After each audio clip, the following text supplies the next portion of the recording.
نبی پاک صلی اللہ تعالیٰ علیہ وبارک وسلم کا فرمانے عالی شان ہے،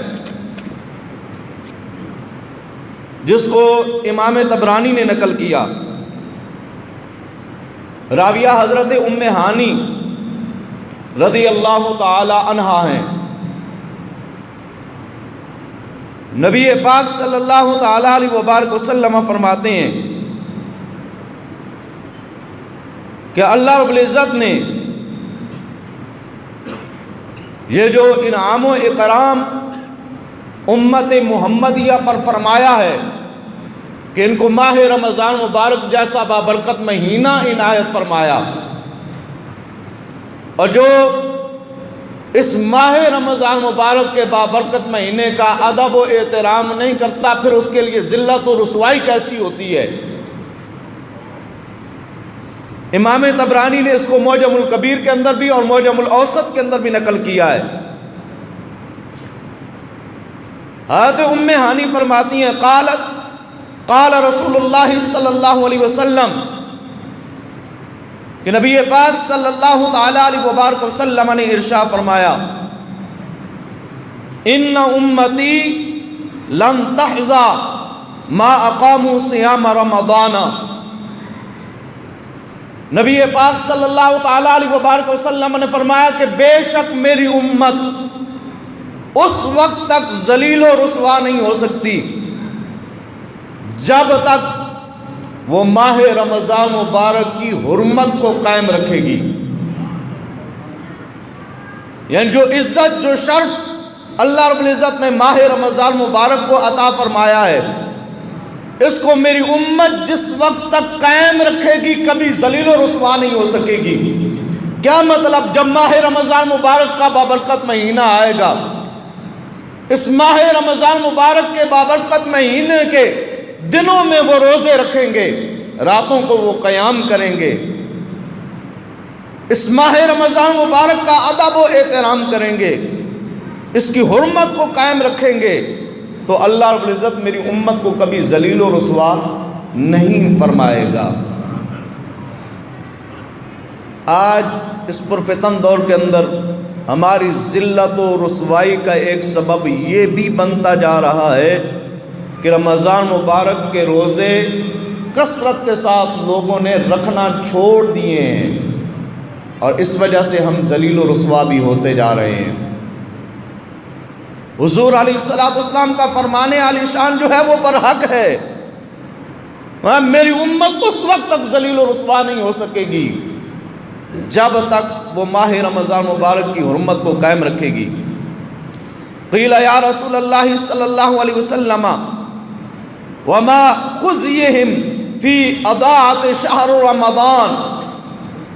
عرض کی گئی یا رسول اللہ صلی اللہ علیہ وسلم، یہ ماہ رمضان مبارک کے مہینے کو ضائع کرنے میں کیا رسوائی ہے، اس کا سبب کیا بنے گا جس کے سبب سے امت رسوا ہوتی چلی جائے گی؟ نبی پاک صلی اللہ تعالیٰ علیہ وبارک وسلم نے دو چیزوں کا ذکر فرمایا۔ پہلے حضور علیہ السلام نے مطلقاً محارم کا ذکر فرمایا، قال انتہاک المحارم فیہ۔ حضور علیہ السلام نے فرمایا کہ اس ماہ رمضان مبارک کے اندر حرام چیزوں کا ارتکاب عام ہو جائے گا۔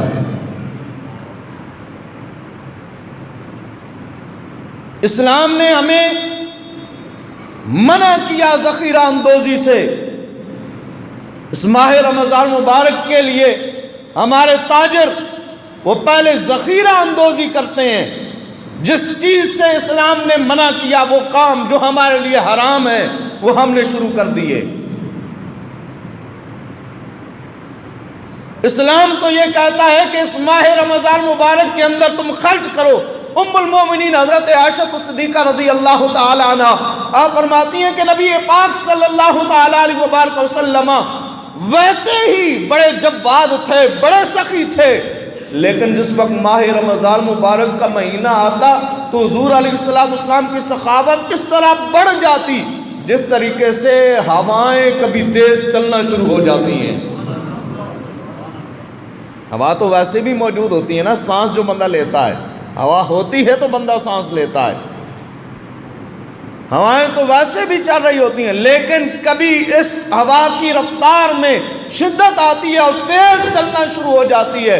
ام المومنین حضرت عائشہ صدیقہ رضی اللہ تعالیٰ عنہ، آپ نے تشبیہ دی کہ حضور علیہ السلام ویسے بھی بڑے جواد اور سخی تھے، لیکن جب رمضان مبارک کا مہینہ آتا حضور کی سخاوت اس طرح بڑھ جاتی جس طریقے سے تیز ہوا چلتی ہے، اس کی رفتار میں جس طریقے سے اضافہ ہو جاتا ہے، حضور کی سخاوت میں بھی اسی طریقے سے اضافہ ہو جایا کرتا تھا.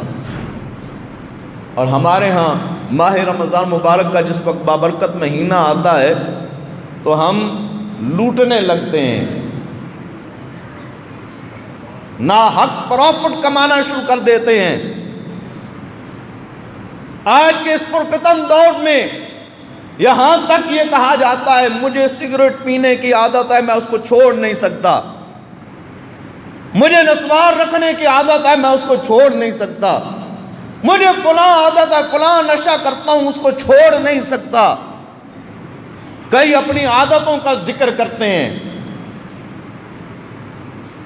اور کئی لوگ ہم نے اپنی آنکھوں سے ایسے دیکھے ہیں، ان کو سگریٹ پیتے ہوئے جس وقت پکڑ لیا جائے رمضان مبارک کے اندر وہ سامنے آ جائیں، ہو جی مجھ سے رہا نہیں جاتا جی. یہ حدیث مبارکہ کے الفاظ سنیں، حضور علیہ السلام نے پہلے مطلقاً ارشاد فرمایا ما انتہاک المحارم فیہ. ایک تو یہ ہے کہ اس ماہ رمضان مبارک کے اندر حرام چیزوں کا ارتکاب ہونے لگ جائے گا، لوگ حرام کاموں کے پیچھے پڑ جائیں گے، اور جتنے حرام امور ہیں، جتنے حرام کام ہیں، وہ سارے آپ اپنے مد نظر رکھ لیں. انتہاک المحارم فیہ. اور پھر حضور علیہ السلام نے دو کاموں کو حضور علیہ السلام نے ہیڈ لائن کے طور پر واضح کر کے حضور علیہ السلام نے بیان فرمایا. من عمل فیہ زنا او شرب خمرا لعنہ اللہ. حضور علیہ السلام نے فرمایا اس بابرکت مہینے کے اندر، ماہ رمضان مبارک کا یہ بابرکت مہینہ جس وقت آ جائے، جو اس مہینے کے اندر بدکاری کرے، بدفعلی کرے، اور جو آدمی شراب پیے، حضور علیہ السلام نے فرمایا اللہ ایسے شخص پہ لعنت فرماتا ہے.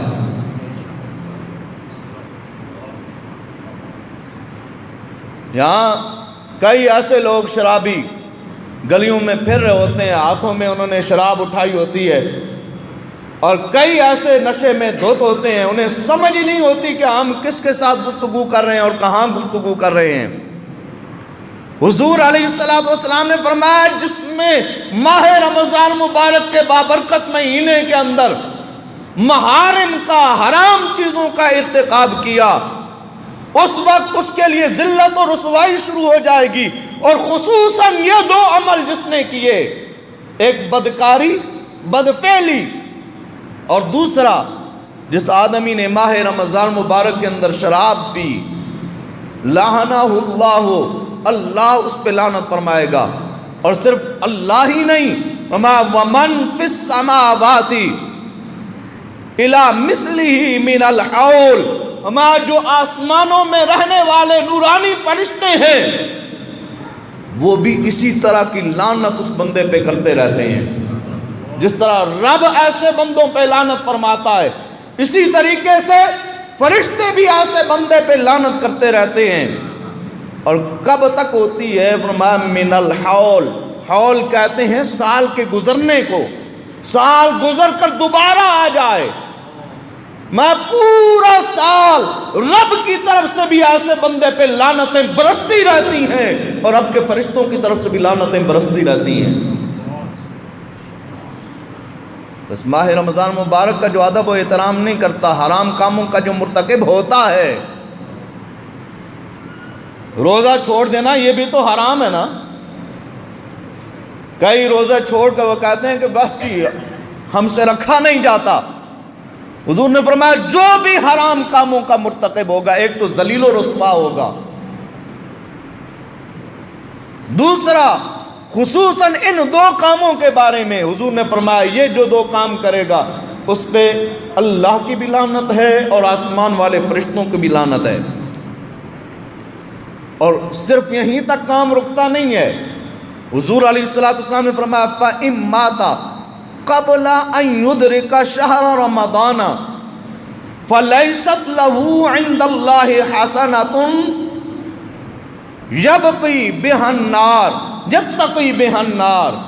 حضور علیہ السلام نے فرمایا اگر کوئی آدمی ایسی حالت میں مر جاتا ہے کہ رمضان مبارک کا اس نے بابرکت مہینہ پایا، اس میں وہ بدکاری کرتا رہا، شراب پیتا رہا، رمضان مبارک کے اندر حرام کاموں سے بچتا نہیں تھا، ایسی حالت میں اس کی موت واقع ہو گئی، وَإِن مَاتَ قَبْلَ أَن يُدْرِكَ شَهْرَ رَمَضَانَ، اور دوسرا رمضان پھر آیا نہیں، اس سے پہلے اس کی موت واقع ہو گئی۔ کئی لوگ یہ بھی کہتے ہیں کہ ابھی زندگی بڑی پڑی ہے، کئی رمضان زندگی میں آئیں گے، اور کئی ایسے کہنے والے اب خاک کے نیچے سوئے ہوئے ہیں۔ جو آدمی ماہ رمضان مبارک کے اندر برائی کا ارتکاب کرے، حرام کاموں کا وہ مرتکب ہوتا رہے، اور پھر وہ جب مرے گا فَإِن مَاتَ قَبْلَ أَن يُدْرِكَ شَهْرَ رَمَضَانَ، اس نے پھر اگلا رمضان مبارک کا مہینہ نہیں پایا، فَلَيْسَتْ لَهُ عِندَ اللَّهِ حَسَنَةٌ، پورا سال وہ نیکیاں کرتا رہے، نمازیں پڑھتا رہے، عمرے بھی کرے، حج کے لیے بھی جائے، وہ بڑے بڑے نیک کام کرتا رہے، حضور علیہ السلام نے فرمایا فَلَيْسَتْ لَهُ عِندَ اللَّهِ حَسَنَةٌ، جو رمضان کا ادب و احترام نہیں کرتا، رب کی بارگاہ میں اس کے لیے کوئی نیکی نہیں بچتی، کوئی نیکی اس کے لیے نہیں بچتی۔ کیسی نیکی نہیں بچتی؟ ہما یتقی بہا النار، جو اسے جہنم سے بچانے کا سبب بن جائے۔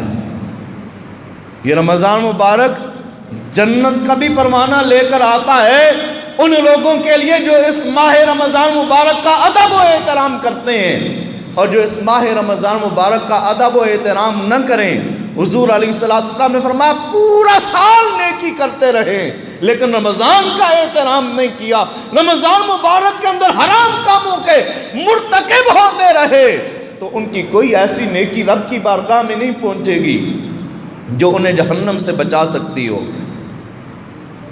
فَاتَّقُوا، حضور علیہ السلام نے فرمایا لوگوں تقوی اختیار کرو، شہر رمضان، رمضان مبارک کے اس بابرکت مہینے کے اندر تقوی اختیار کرو، فَإِنَّ الْحَسَنَاتِ تُضَاعَفُ فِيهِ مَا لَا تُضَاعَفُ فِي مَا سِوَاهُ۔